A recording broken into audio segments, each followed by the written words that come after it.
Thank you for checking out Chris's Texas Sports Podcast. I'm Chris, by the way. Let's get started.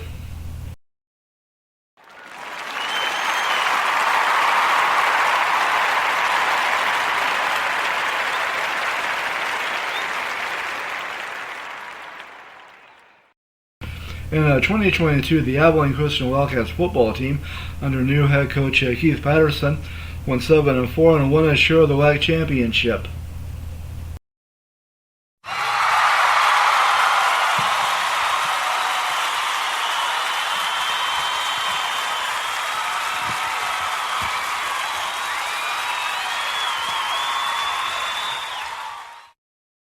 And then they moved to the UAC, the United Athletic Conference, and things didn't go so well as they finished 5-6. They were picked to finish 5th in the UAC by Dave Campbell's Texas Football. They opened against on the road against Texas Tech on August 31st. They played their first home game against West Georgia on September 7th. And they open a UAC play on September 28th against Utah Tech. They led on the field by quarterback Maverick McIver, who's a junior transfer from Texas Tech. Last year, McIver had 17 touchdown passes. Now, in their summary of the upcoming season for the Wildcats, DCTF talked about how high expectations are in Abilene, not only from Coach Patterson, but also from the school as well as donors. ACU has some of the best facilities in FCS, but building a successful program takes time and infrastructure. And they also wonder if the fan base is patient to allow the growing pains. Now, when they say a fan base, I guess they're talking not only about the ACU students, alumni, and donors, but also folks in Abilene who are Wildcats fans, but have no other connections to the school. I went to a Rangers game in 1997. Later that year, I went and saw the Cowboys play. At the Ranger game I went to, it was on a Sunday afternoon. I sat in the home run porch of the what was then called the ballpark in Arlington, and they beat the Blue Jays. They had a record of 77-85 under manager Johnny Oates, finishing third in the American League West. They also played the San Francisco Giants in the very first interleague game. The Cowboys game I went to, they beat the Cardinals 24-6. I sat in the end zone. A fan ran onto the field during the game. They ended up finishing 4th in the NFC East. They had a record of 6-10 under head coach Barry Switzer, who I think Jerry fired after the season. Also in sports in Texas in 1997, Texas A&M lost to Nebraska 54-15 in the Big 12 championship game at the Alamo Dome. The Astros won the NL Central. They had a record of 84-78 under new manager Larry Durker, a former Astros pitcher who was their first 20-game winner and had been a broadcaster before that. They went on to get swept by the Braves in the NLDS. The 1997 Baylor Bears football team played in the Big 12 South, had a record of 2-9 under new head coach Dave Roberts. The 1996-1997 Houston Rockets finished second in the Midwest Division. They had a record of 57-25 under head coach Rudy Tomjanovich. They went on to beat the Timberwolves in a sweep in the first round of the NBA Western Conference Finals. They went on to beat the Supersonics in 7 games in the NBA Western Conference Semifinals, and then went on to lose to the Utah Jazz in 6 games in the NBA Western Conference Finals. The Mavericks finished 4th in the NBA Midwest with a record of 24-58 under head coach Jim Clemens. The Spurs fired head coach Bob Hill during the season, and general manager Greg Popovich took over as head coach. They went on to finish 6th in in the Midwest with a record of 20-62 for the 1996-1997 season. Popovich, by the way, is still their head coach, and he's led them to 5 NBA titles. In MLS action, the Dallas Burn, who were coached by Dave Deere, lost to Colorado in the MLS West Finals. 1997 was the inaugural season for the WNBA, and the Houston Comets played at the Summit, or I guess it was already the Toyota Center by that time. They played in the WNBA East, where they finished in first place with a record of 18-10. They went on to beat the Charlotte Sting in the semifinals, and then beat the New York Liberty in the finals to win the inaugural WNBA title.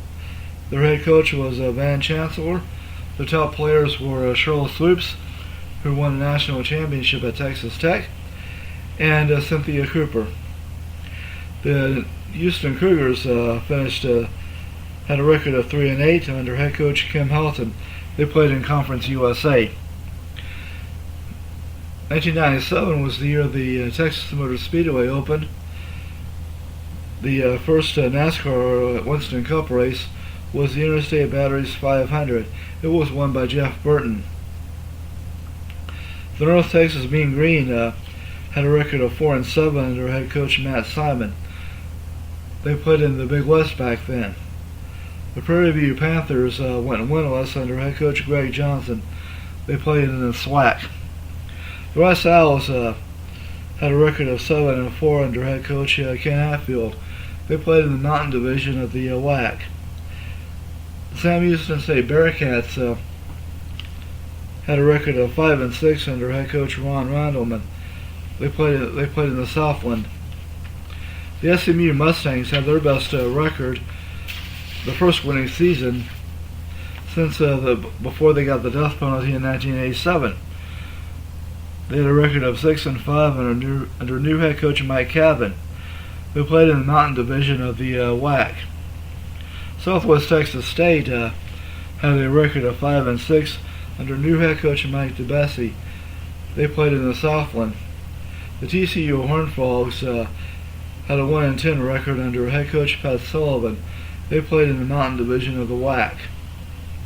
The Texas A&M Aggies, like I said earlier, lost to Nebraska in the Big 12 championship.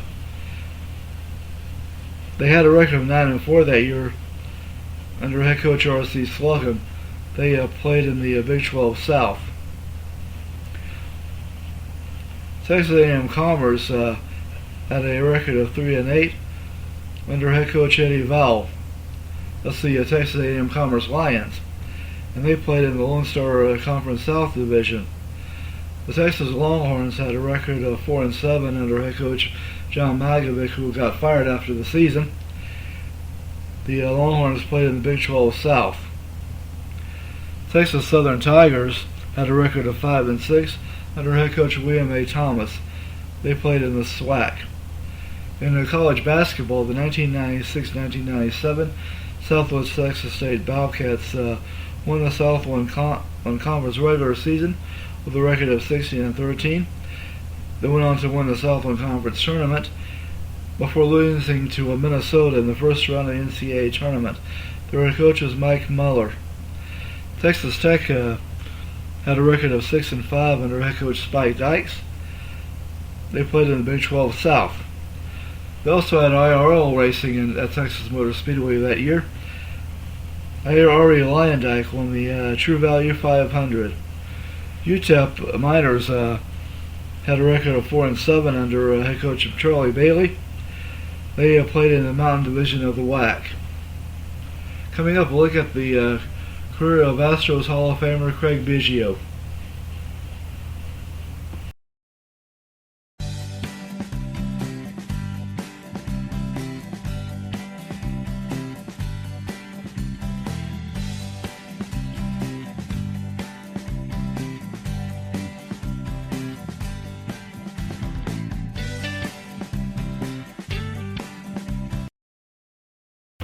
One over 45 years watching the Astros play.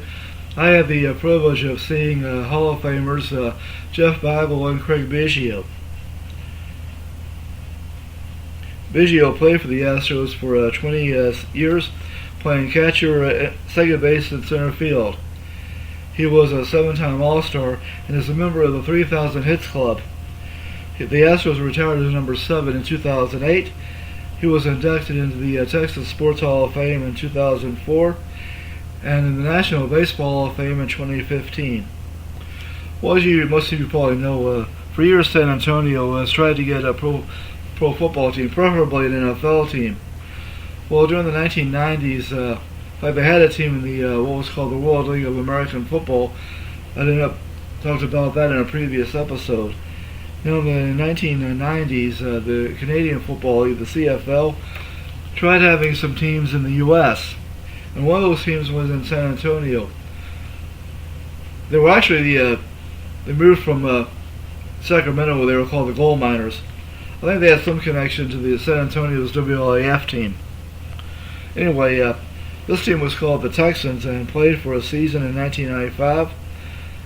They made the playoffs that year. They beat the Birmingham Barracudas before they went on to lose to the Birmingham Stallions in the South Division Final. They played at the Alamo Dome. They averaged crowds of 15,000, which was actually better than the other U.S. teams. They folded along with the other U.S. teams in 1995. Their coach was former Bills coach Kay Stevenson. He preceded Marv Levy as the Bills coach. Among their players was Joe Ferguson, who also played for the Bills. He was their quarterback in the late 70s, early 80s. He was a backup with the Texans. Kay Stevenson also played as a quarterback for the Bills on their championship teams in the AFL in the 1960s. He was a backup to a future congressman and later vice presidential candidate Jack Kemp. San Antonio now is a team in the United Football League. They're called the Brahmas. That's the league that's run by Dwayne "The Rock" Johnson. They made it to the UFL Championship this year, where they lost to Birmingham. Now, back when Al Davis was still alive, there were rumors going around that he was thinking about moving the Raiders to San Antonio. But of course, after he passed away, his son Mark took over. The team eventually moved to Las Vegas. Coming up, some sports news.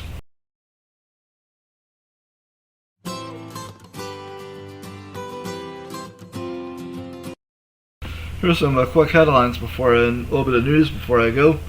Astros said that pitcher Justin Verlander is going to have a rehab start in AAA Sugar Land this weekend, as hopefully JV is on his way back.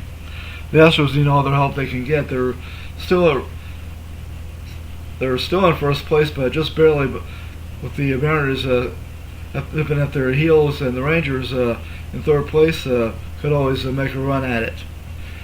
Manager Joe Espada, he gave some encouraging news about Kyle Tucker about his injury. Well, the Rangers went to the White House on Thursday, where they gave President Joe Biden a number 6 Rangers jersey. Of course, the franchise started in 1961 as the Washington Senators. They moved to Texas and became the Rangers in 1972. In NFL preseason action, the Texans play the Steelers tonight at 6 o'clock on NFL Network. Coach D'Amico Ryans has said that C.J. Stroud and the other starters should play some in the game. Texans rookie offensive tackle Blake Fisher got some praise from veteran defensive end Daniel Hunter. The Texans are ranked number 6 in the NFL.com's power rankings. There are some of the Texans who are in the NFL Top 100. Number 71, offensive tackle Laramie Tinsel. Number 68, defensive end Danielle Hunter. Number 56, wide receiver Stephon Diggs. And the highest ranked Texans player in the NFL Top 100 is quarterback C.J. Stroud. He's at number 20. Cowboys defensive back coach Now Harris had a praise for cornerbacks Trayvon Diggs and Kamian Carson. Of course, Diggs came off the PUP list recently. Cowboys owner Jerry Jones said there's no urgency to resign wide receiver CeeDee Lamb. Lamb got put on the did not report list the other day. The Cowboys will play the Rams on Sunday. The Cowboys, they're ranked number 10 in the NFL.com power rankings. Now here are the Cowboys players in the NFL Top 100.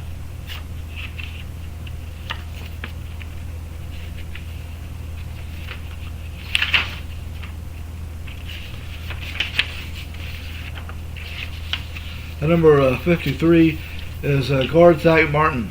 Number 31 is cornerback Deron Bland. Number 17 is linebacker Michael Parsons. And number 16 is quarterback Dak Prescott. And believe it or not, the highest ranked Cowboys player in the NFL is wide receiver CeeDee Lamb, who's at number 13. In college football news, the Houston Cougars new coach Willie Fritz is putting a emphasis on speed during practice. The Sikkim 365 website, that's a Baylor website, I believe, says that there should be higher expectations of Baylor this fall. Baylor All-American cornerback Caden Jenkins is ready to step up as leader this season. Rice is going to place home-and-home series with Fresno State in 2026 and 2027. Sports Illustrated said that SMU's Isaiah Smith should have a breakout season as the Ponies move into the ACC. Job Chat, a Florida State website, lists SMU as one of the Seminoles' most overrated opponents on the 2024 schedule. Yikes. SMU plays FSU in Dallas on September 28th in their very first ACC game. That's all for now. Now I'll be back on Monday as I continue the Texas College Football preview with a look at this season's Houston Christian Huskies, as well as a look at the athletes from Texas, or those who have ties to Texas, representing both the U.S. and other countries that won medals at the Olympics in Paris this past week. The Olympics wrap up Sunday with the closing ceremonies on Sunday night. Until then, I'm Chris Carlisle. Be sure to hit the download button, leave a like and a rating, follow and subscribe. It's on Spotify, Spreaker, and iHeart. Thank you for listening.